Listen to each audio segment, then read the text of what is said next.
மனுஷங்களுக்கும் மிருகங்களுக்கும் எதுங்க வித்தியாசம்? சிரிப்பு. நம்ம சிரிக்கலாம், மிருகங்கள் சிரிக்க முடியாது.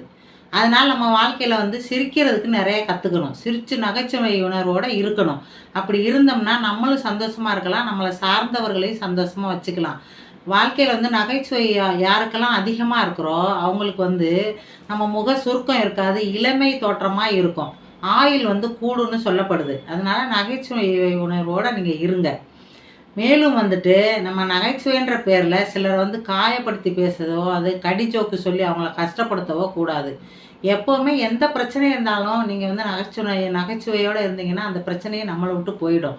அதுக்கப்புறம் நம்ம உங்களுக்கு பிரச்சனைன்னு வந்ததுன்னா குக்கு வித்து கோமாளி, வடிவேல் காமெடி இந்த மாதிரி நிறைய ஷோக்கள் இப்போ டிவியில் இருக்குது. அதை ப்ளே பண்ணி பாருங்கள். இல்லையா நீங்கள் ஒரு ரூம்குள்ளே போய் நல்லா டான்ஸ் ஆடி ஒரு வீடியோ எடுத்து வச்சுக்கோங்க, 2, 3 வீடியோ. அதை பார்த்து சிரிங்க. நல்லதே நினைங்க, நல்லதே நடக்கட்டும்.